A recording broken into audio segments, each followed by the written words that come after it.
The president is now walking into the Rose Garden to make his statement. Good afternoon, everybody. Today, the United States, together with our allies and partners, has reached a historic understanding with Iran, which, if fully implemented, will prevent it from obtaining a nuclear weapon. As President and Commander-in-Chief, I have no greater responsibility than the security of the American people. And I am convinced that if this framework leads to a final comprehensive deal, it will make our country, our allies, and our world safer. This has been a long time coming. The Islamic Republic of Iran has been advancing its nuclear program for decades. By the time I took office, Iran was operating thousands of centrifuges, which can produce the materials for a nuclear bomb. And Iran was concealing a covert nuclear facility. I made clear that we were prepared to resolve this issue diplomatically, but only if Iran came to the table in a serious way. When that did not happen, we rallied the world to impose the toughest sanctions in history, sanctions which had a profound impact on the Iranian economy. Now, sanctions alone could not stop Iran's nuclear program, but they did help bring Iran to the negotiating table. Because of our diplomatic efforts, the world stood with us, and we were joined at the negotiating table by the world's major powers: the United Kingdom, France, Germany, Russia, and China, as well as the European Union. Over a year ago, we took the first step towards today's framework, with a deal to stop the progress of Iran's nuclear program and roll it back in key areas. And recall that at the time, skeptics argued that Iran would cheat and that we could not verify their compliance and the interim agreement would fail. Instead, it has succeeded exactly as intended. Iran has met all of its obligations. It eliminated its stockpile of dangerous nuclear material. Inspections of Iran's program increased, and we continued negotiations to see if we could achieve a more comprehensive deal. Today, after many months of tough, principled diplomacy, we have achieved the framework for that deal. And it is a good deal, a deal that meets our core objectives.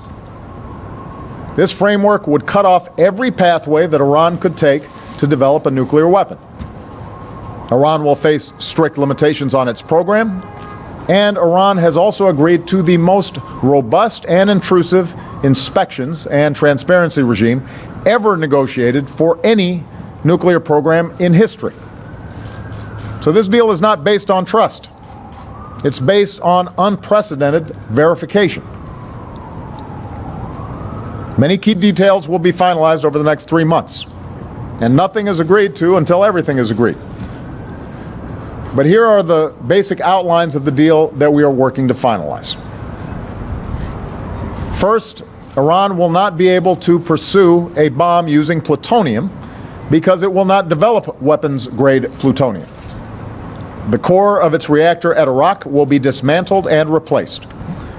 The spent fuel from that facility will be shipped out of Iran for the life of the reactor. Iran will not build a new heavy water reactor, and Iran will not reprocess fuel from its existing reactors, ever. Second, this deal shuts down Iran's path to a bomb using enriched uranium. Iran has agreed that its installed centrifuges will be reduced by 2/3. Iran will no longer enrich uranium at its Fordo facility.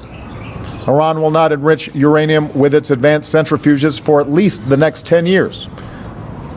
The vast majority of Iran's stockpile of enriched uranium will be neutralized.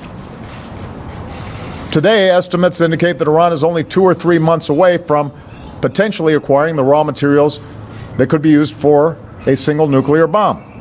Under this deal, Iran has agreed that it will not stockpile the materials needed to build a weapon. Even if it violated the deal, for the next decade at least, Iran would be a minimum of a year away from acquiring enough material for a bomb. And the strict limitations on Iran's stockpile will last for 15 years. Third, this deal provides the best possible defense against Iran's ability to pursue a nuclear weapon covertly, that is, in secret. International inspectors will have unprecedented access not only to Iranian nuclear facilities, but to the entire supply chain that supports Iran's nuclear program, from uranium mills that provide the raw materials to the centrifuge production and storage facilities that support the program. If Iran cheats, the world will know it. If we see something suspicious, we will inspect it. Iran's past efforts to weaponize its program will be addressed. With this deal, Iran will face more inspections than any other country in the world. So this will be a long-term deal that addresses each path to a potential Iranian nuclear bomb. There will be strict limits on Iran's program for a decade. Additional restrictions on building new facilities or stockpiling materials will last for 15 years. The unprecedented transparency measures will last for 20 years or more. Indeed, some will be permanent. And as a member of the Nuclear Non-Proliferation Treaty, Iran will never be permitted to develop a nuclear weapon. In return for Iran's actions, the international community has agreed to provide Iran with relief from certain sanctions. Our own sanctions and international sanctions imposed by the United Nations Security Council. This relief will be phased as Iran takes steps to adhere to the deal. If Iran violates the deal, sanctions can be snapped back into place. Meanwhile, other American sanctions on Iran for its support of terrorism, its human rights abuses, its ballistic missile program, will continue to be fully enforced. Now let me reemphasize, our work is not yet done. The deal has not been signed. Between now and the end of June, the negotiators will continue to work through the details of how this framework will be fully implemented, and those details matter. If there is backsliding on the part of the Iranians, if the verification and inspection mechanisms don't meet the specifications of our nuclear and security experts, there will be no deal. But if we can get this done, and Iran follows through on the framework that our negotiators agreed to, we will be able to resolve one of the greatest threats to our security, and to do so peacefully. Given the importance of this issue, I have instructed my negotiators to fully brief Congress and the American people on the substance of the deal. And I welcome a robust debate in the weeks and months to come. I am confident that we can show that this deal is good for the security of the United States, for our allies, and for the world. For the fact is, we only have three options for addressing Iran's nuclear program. First, we can reach a robust and verifiable deal, like this one, and peacefully prevent Iran from obtaining a nuclear weapon. The second option is we can bomb Iran's nuclear facilities, thereby starting another war in the Middle East, and setting back Iran's program by a few years. In other words, setting it back by a fraction of the time that this deal will set it back. Meanwhile, we'd ensure that Iran would race ahead to try and build a bomb. Third, we could pull out of negotiations, try to get other countries to go along and continue sanctions that are currently in place or add additional ones, and hope for the best, knowing that every time we have done so, Iran has not capitulated, but instead has advanced its program, and that in very short order, the breakout timeline would be eliminated, and a nuclear arms race in the region could be triggered because of that uncertainty. In other words, the third option leads us very quickly back to a decision about whether or not to take military action, because we'd have no idea what was going on inside of Iran. Iran is not going to simply dismantle its program because we demand it to do so. That's not how the world works, and that's not what history shows us. Iran has shown no willingness to eliminate those aspects of their program that they maintain are for peaceful purposes, even in the face of unprecedented sanctions. But should negotiations collapse because we, the United States, rejected what the majority of the world considers a fair deal, what our scientists and nuclear experts suggest would give us confidence that they are not developing a nuclear weapon, it's doubtful that we can even keep our current international sanctions in place. So when you hear the inevitable critics of the deal sound off, ask them a simple question.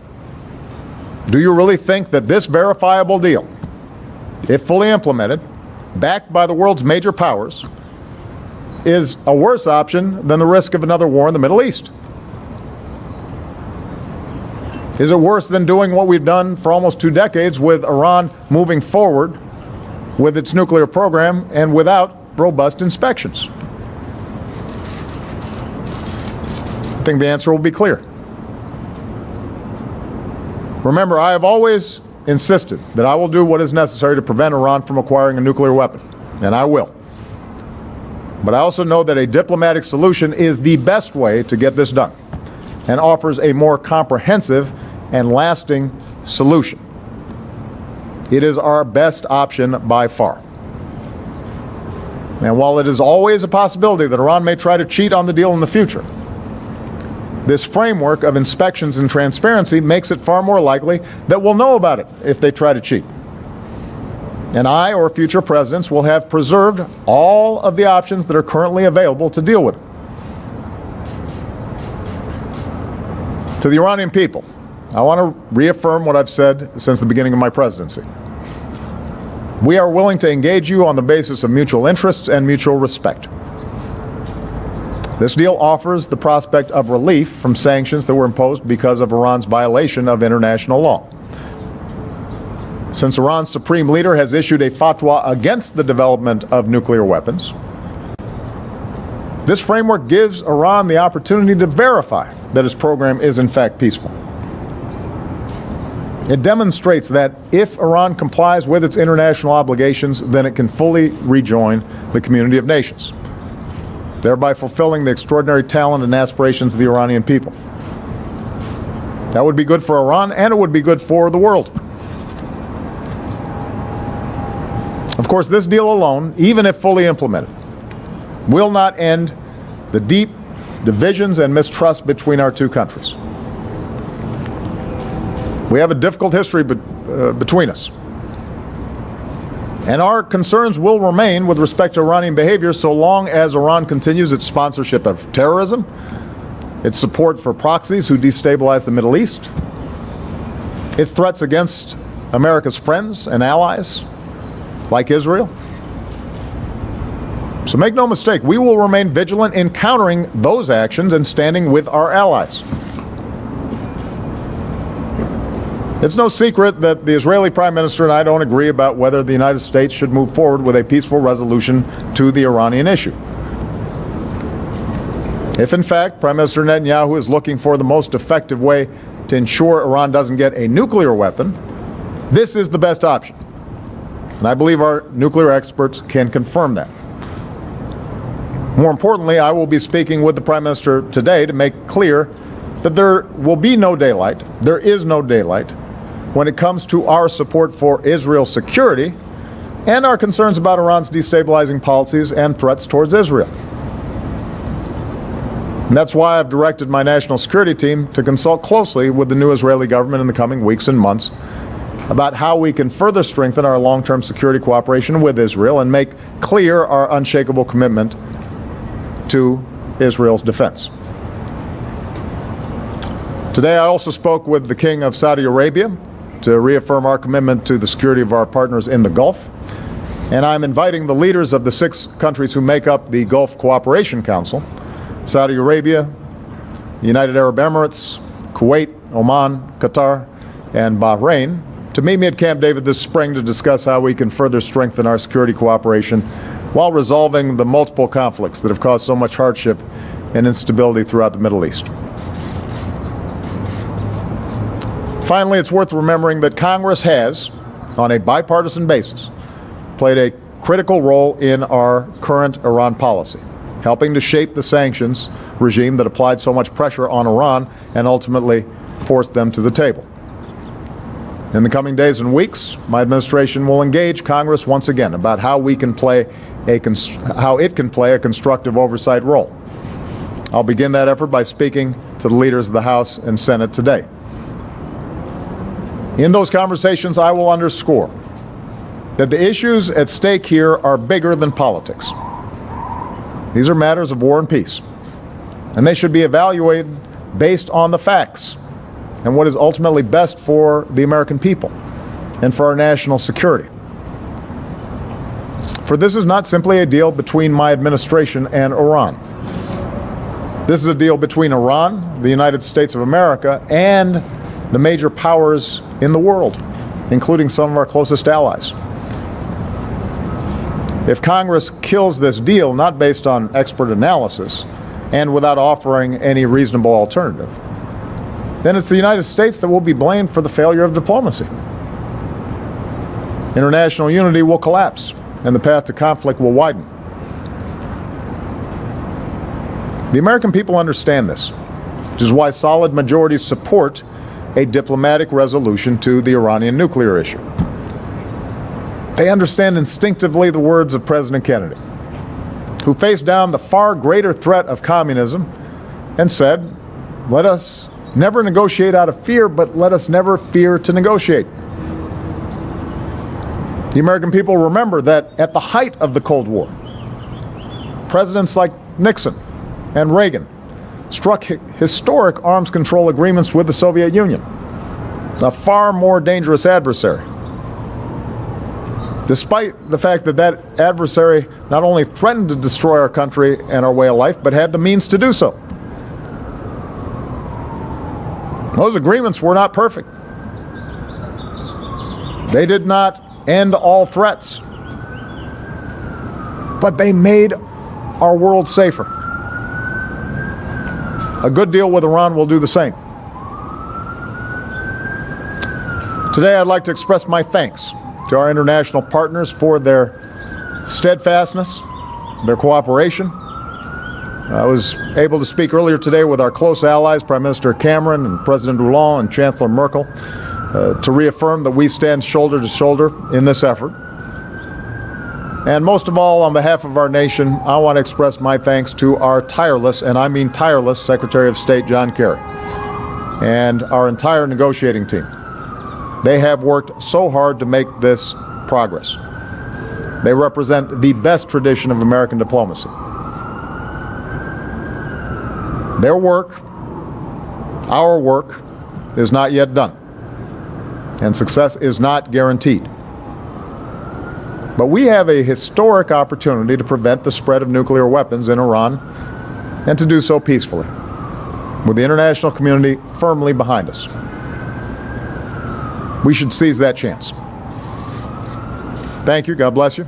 God bless the United States of